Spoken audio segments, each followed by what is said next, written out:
새 정부 출범 이후 정책에도 변화의 바람이 불고 있습니다. 기대감도 있지만 오락가락하는 정책이 혼선을 준다는 지적도 나오고 있습니다. 최진봉 성공회대학교 교수, 김광덕 전 한국일보 정치부장과 얘기해 보겠습니다. 두 분 안녕하십니까? 네, 안녕하십니까? 네, 시장에 혼선을 준 정부 정책에는 뭐가 있을까요? 첫 번째 주제입니다. 눈물이 흘러 이별인 걸 알아서 힘없이 돌아서다 너의 뒷모습을 바라보면 나만큼 너도 슬프다는 걸 알아. 하지만 견뎌야 해. 추억이 아름답도록 내 맘 깊은 곳엔 언제나 너를 남겨둘 거야. 슬픈 사랑을. 네, 먼저 얘기해 볼 주제는 부동산입니다. 교수님, 사실 그동안 부동산은 중요한 재테크 수단이지 않았습니까? 그랬었죠. 예. 사실은 지금도 그게 재테크 수단으로 생각하는 인식 때문에 부동산 대책이 제대로 먹히질 않는 겁니다. 지금 현재 잘 아시는 것처럼 문재인 정부 들어서 6가지 이상의 대책들을 내놨는데도 불구하고 지금 강남을 중심으로 해서 집값이 오르고 있는 상황 아니겠습니까?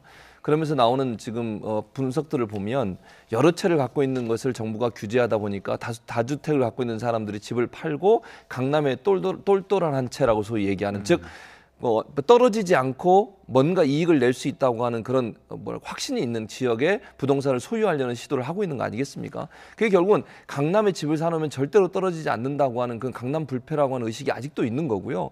또 하나는 지금 우리가 봐야 될 게 뭐가 있냐면 강남에는 실수요자도 있지만 전체적으로 자기가 집을 소유하지 않고 전세로 살고 있는 사람이 50% 이상이에요. 그 말은 외부에 살면서 강남에 집을 소유하고 있는 분도 있다고 볼 수 있거든요. 네. 그런 차원이라고 하면 집을 그냥 내가 살고자 하는 실수요자라고 하는 개념보다는 재테크의 수단으로 보는 거죠. 그것이 주식보다도 안전하다고 볼 수 있겠고요. 그런 개념들이 아직도 우리 사회에 있기 때문에 그걸 무너뜨리고 깨트리는데 상당히 어려움이 있다 이렇게 보여집니다. 예. 부장님, 지금 교수님 얘기 중에 똘똘한 집 한 채 이런 단어가 나왔는데 이건 어떻게 봐야 됩니까? 똘똘한 집 한 채가 뭔가요? 똘똘한 집 한 채가 뭐냐 하면 지금 현재 오늘 아침에 어느 신문에도 나왔습니다만은 이 파리 부동산 대책 등이 이제 강남을 잡자, 강남 네. 부동산 가격을 잡자 해가지고 강남을 때렸는데 결국엔 쓰러지는 거는 지금 지방에서 나타나고 있는 이런 현상이 나타나고 있는데 뭐냐 하면 작년에 문재인 정부가 작년에 부동산 대책을 무려 6차례 가까이 내놓았어요. 그중에 대표적인 게 이제 가장 강력한 게 파리 대책인데 그중에 보면 올해 4월부터 이 양도세, 다주택자 양도세를 중과하는 게 4월부터 적용이 됩니다. 그러면 다주택자들에게 이제 세금이 더 나간다는 건데 그러다 보니까 이왕이면 집을 여러 채 가진 거에 대한 굉장히 부담을 갖잖아요. 그러려면 이제 한 채를 갖는데 한 채를 가지려면 어디를 갖는 게 가장 아까운 재테크의 가치도 있느냐 또 여러 가지 또 실수요 측면에서도 또 강남의 아파트를 바라는 사람들이 있고 교육을 위해서라든가 이런 거 그러니까 그러다 보니까 강남에 똘똘한 한 채를 오히려 갖고 지방이라든가 오히려 강북에 있는 거는 있더라도 팔자 뭐 이런 식으로 팔더라도 강남에 집 한 채를 오히려 갖자 이런 현상이 되다 보니까 강남에 최근 작년 연말부터 최근 한 보름 사이에 강남에서는 막 일주일 사이에 수천만 원에서 1억 가까이 오르는 현상이 벌어지는데 오히려 지금 지방은 가격이 지금 폭락하고 있다는 거 아닙니까? 그렇기 때문에 이게 아주 좀 이 모든 국민이 갖고 있는 가장 큰 재산이 부동산 집이지 않습니까? 그러다 보니까 이 선거를 앞두고 굉장히 예민한 이제 이슈로 떠오르고 있는 겁니다. 예.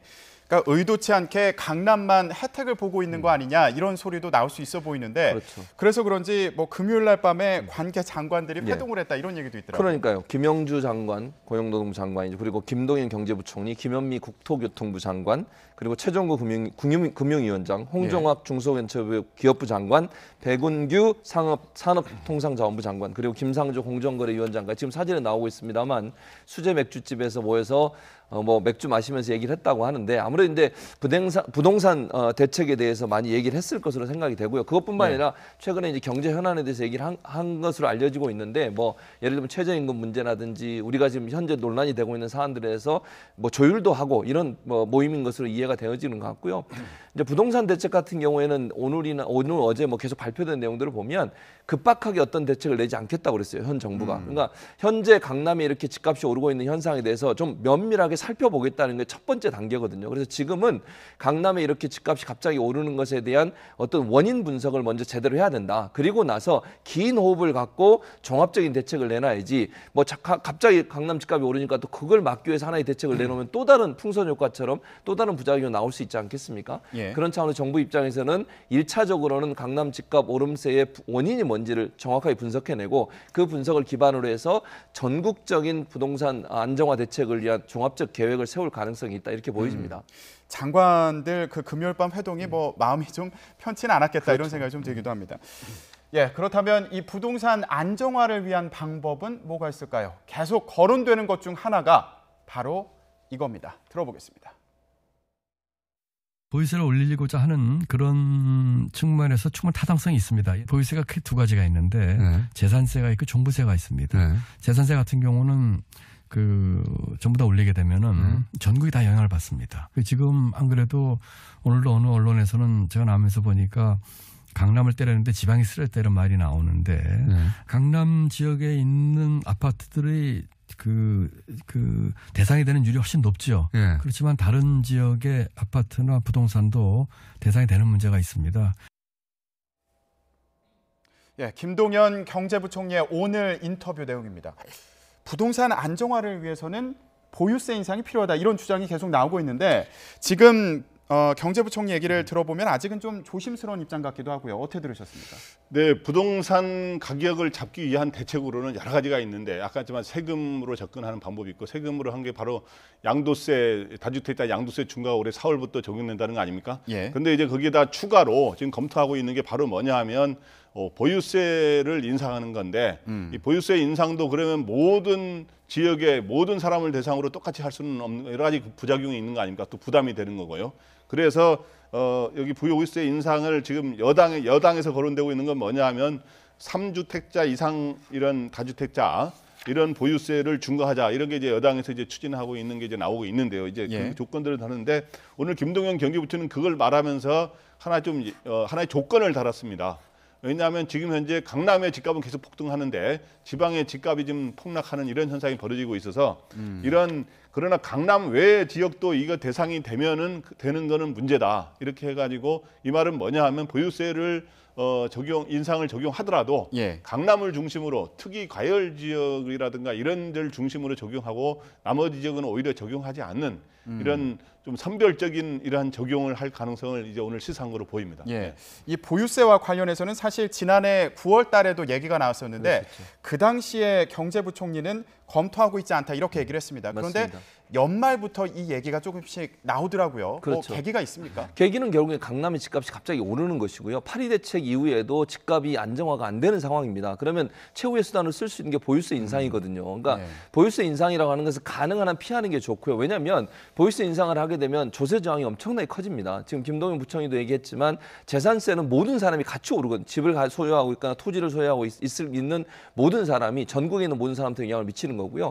종부세 같은 경우에는 특정 금액을 정해서 그 금액 이상을 금액 이상의 건물을 가지고 있거나 예. 또는 몇 채 이상의 집을 가지고 있는 사람들 선별적으로 세금을 물리기 때문에 뭐 1% 보통 일반적으로 그렇습니다. 전체 소유자의 1% 정도만 이제 대상이 되는 건데 그럼에도 불구하고 이제 보유세를 올린다고 하는 것이 심리적으로 국민들한테는 엄청난 조세 저항이 일어나게 되는 것이고요. 실제로 참여정부 시절에 보유세를 올려가지고 그 당시에 그 지방선거에서 열린우리당이었죠. 그 당시에는 그 열린우리당이 참패를 한 적이 있었습니다. 그러니까 결국은 새누리당 예전 이제 에너지전 새누리당이죠. 거기서 승리를 한 경우가 있었는데 그게 조세 저항 때문에 그렇게 됐었거든요. 그러니까 예. 이게 정치적 부담도 큰 부분이에요. 보유세라고 하는 것은 그러니까 단순히 심리적인 조세 저항뿐만 아니라 정당이나 정부 입장에 정치적으로 큰 부담을 안고서 실행해야 되는 것이기 때문에 최후의 보루로 남겨놓는 거죠. 언젠가는 물론 보유세 인상에 대해서 논의가 될 것으로 보입니다만 지금 시점에서 특히 지방선거를 얼마 앞두지 않은 상황에서